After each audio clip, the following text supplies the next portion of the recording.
Welcome to the Time Management Podcast with me, your host, Abigail Barnes. I'm a productivity coach, global speaker, time management author, and award-winning entrepreneur on a mission to share the 888 formula with the world and to remind you that it's your time. Leave it to me to bring you new time management tips, tricks, tools, and strategies, to introduce you to guests, research, and case studies from around the world, and to give you a simple 5-step process you can follow to uplevel your productivity, achieve your goals, and create a life that exceeds your wildest dreams. I'm so excited that you're here, so let's get started. Welcome to the show. It's you and me, and today we're talking about time audits, and I will be joined by a special guest who has read my book, Time Management for Entrepreneurs and Professionals. This book is a 5-step guide to turn your time into productivity. It's for you if you don't know where all your time is going, you're struggling to get everything done, you feel overwhelmed, you're looking around at your friendship circle and wondering what it is that they're doing that you're not doing, why they seem to have more time, have the life, and what is going wrong. What is the difference between what they're doing, what you're doing? This book is going to give you all of the necessary tips, tools, and steps that you can use to get yourself into the same position, if not better. Because if it's possible for them, it is possible for you too. This episode is for you if you're constantly running out of time.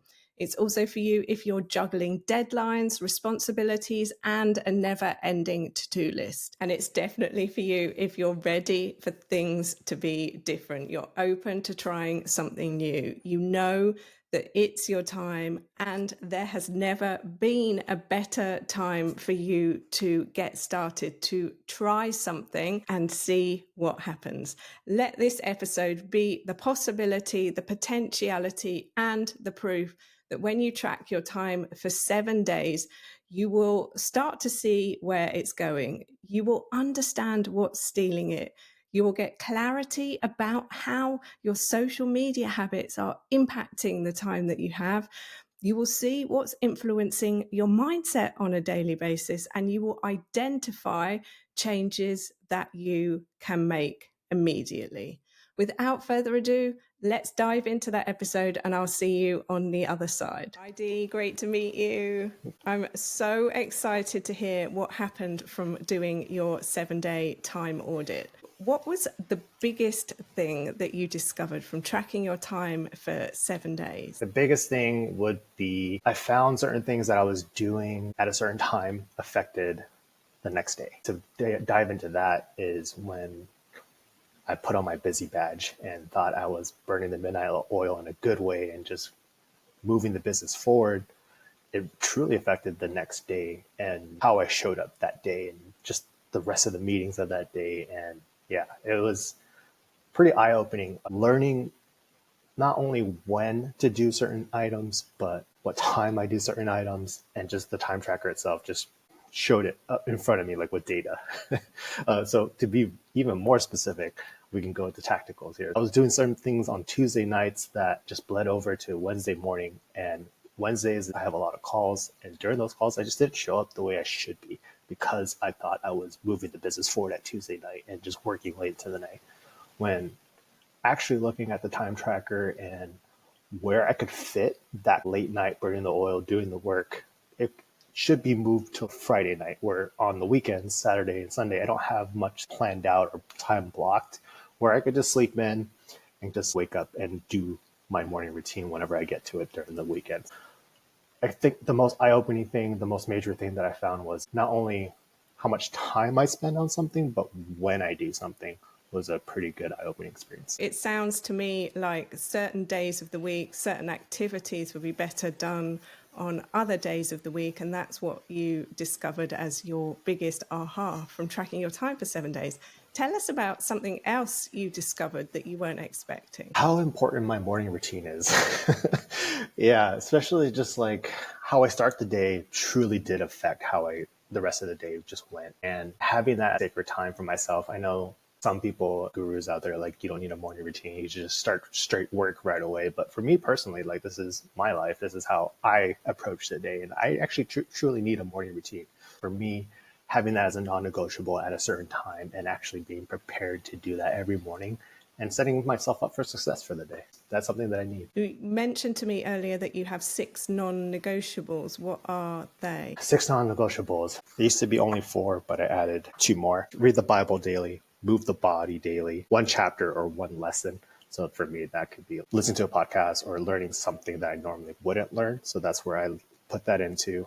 Water is very important. A gallon. I try to get that in. Read 10 pages a day. For me, that's new as far as listening to it and reading it at the same time. So that's something that I'm practicing. And then journaling the day. Those are the 6 non-negotiables. Love that. Thank you so much for sharing. When you were tracking your time, what was the biggest surprise that you had about things that you were doing successfully that you weren't aware that you were even already doing? I've noticed that because I live off my diary, my calendar, that time tracking in a week made that a lot easier. Because I time block and do 15-minute increments of what I'm doing throughout the day and try to plan as much as possible. I know to some that might seem daunting to actually plan to the minute, but it really does help me free up the time or make space for time that I actually can do nothing. And I could plan for nothing because a lot of the stuff did get in there. But to your question, something that was very helpful was tracking on a diary helped me track on a time tracker, and just being able to shift that over to an actual data sheet was pretty useful. What I'm hearing you say is that from tracking your time, you realize that you're already quite organized and quite efficient with your diary, and that everything is measured down to the 15-minute increment. Yeah, it sounds a bit crazy, but I feel like there's no other way to operate for me. It truly gives me more freedom by being that strict and being that detailed. It sounds to me like this is something where you're practicing what it is that you preach with your clients. You were telling me earlier that when you work with your clients, you get them to track their time. That is step 1 of pre-work when it comes to working with them, onboarding them. 100%. Yeah. In my line of work, I help people find virtual assistants to help them delegate tasks, which we can only find out by time tracking. And it truly gives us like an eye-opening way of, okay, I'm spending too much time here, or these are the items that I'm doing during the week to move the business forward, but I ultimately hate doing it. And those are the items that, because we're able to track it, because we put it on a sheet, like you recommend, time tracking, it is the number 1 step to get clarity of what to do next. So time tracking is the first step of your process of onboarding a client. You can't outsource a task until you know what tasks are taking up all your time, I'd imagine. Yeah, and one of the main reasons why we truly do that is that whole job description section. When you start to go hire someone, you got to fill that portion out. But to actually fill that in properly and not putting in an AI copy and paste this role job description that I need help with, you can actually give it some clarity with a time tracker of, okay, I need to specifically do this portion.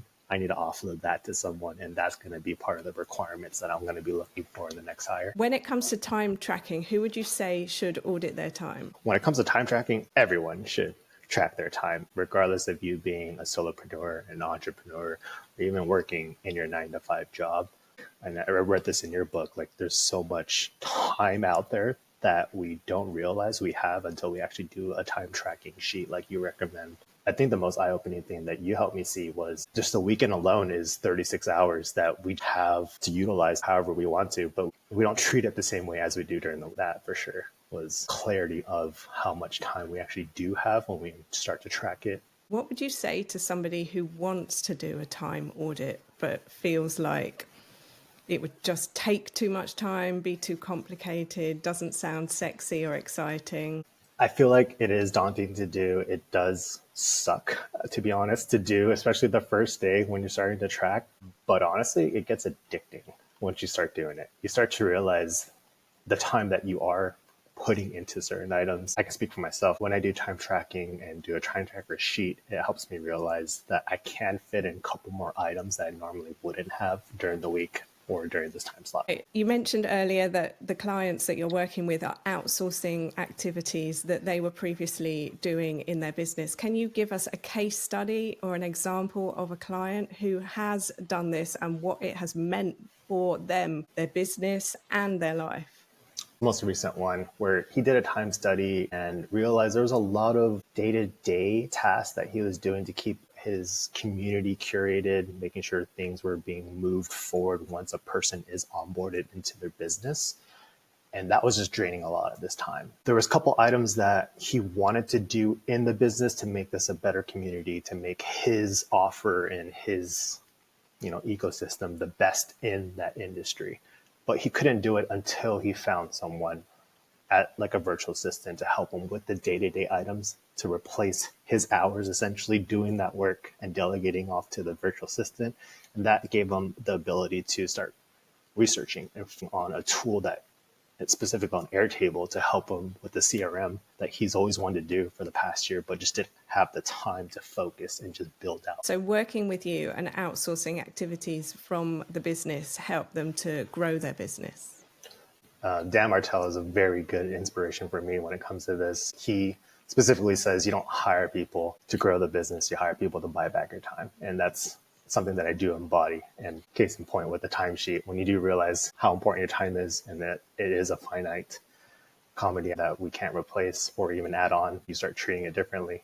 Dee, thank you so much for sharing your experience with us. We truly appreciate it. We'll leave all the links in the show notes for how people can find you and your amazing business. But until next time, my friends, stay safe, stay well, and remember, it is your time. Welcome back. I am so excited for you and for everything that's possible. It was so interesting to hear what Dee had to say about what he discovered from doing his 7-day time audit. How just noticing if he did one thing on one day versus on a different day, how that affected his energy, his mindset, his motivation, and his ability to get things done, and how it's these tiny little tweaks that can have such a profound impact on our lives, on our mental health, on our relationships. And so when it comes to time management and all of the episodes, conversations, guests that we have had on the show for 77 episodes plus, please take away that when you make changes, you will get results. And if it's possible for them, it is possible for you. And as Dee said, at the start of tracking your time, it doesn't feel exciting. It doesn't feel something that you really want to do. But that data, that information will help you to find out where your time is going, understand what's stealing it, clarify your social media habits, see who is influencing your mindset. It is so incredible what we are consuming, and we don't even realize the narratives that it is programming into us. And finally, it will help you to identify changes that you can make.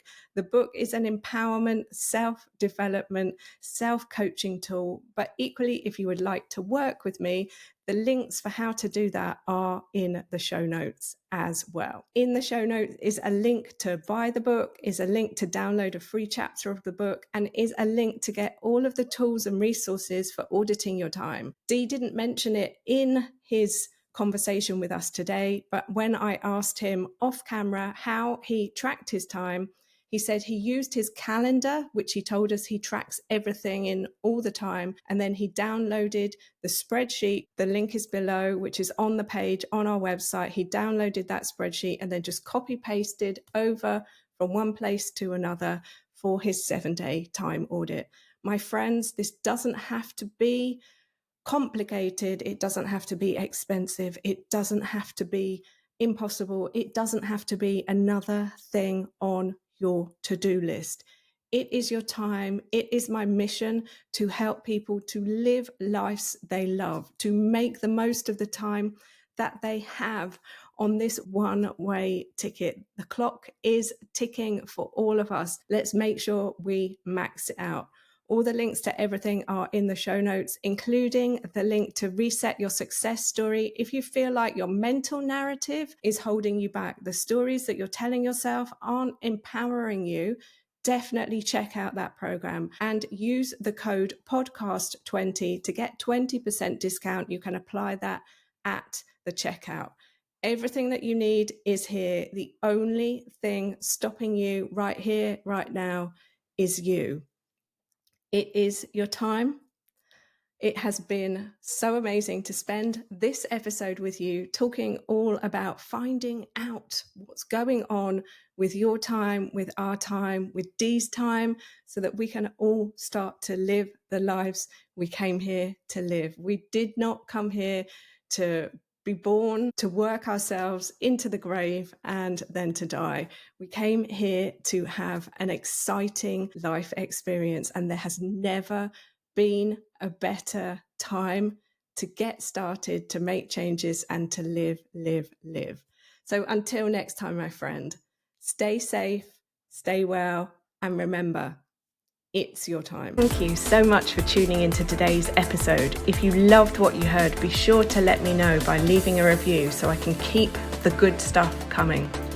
Come and say hi on Instagram at Success by Design Training, or visit my website successbydesigntraining.com, or connect with me on LinkedIn. Just search Abigail Barnes.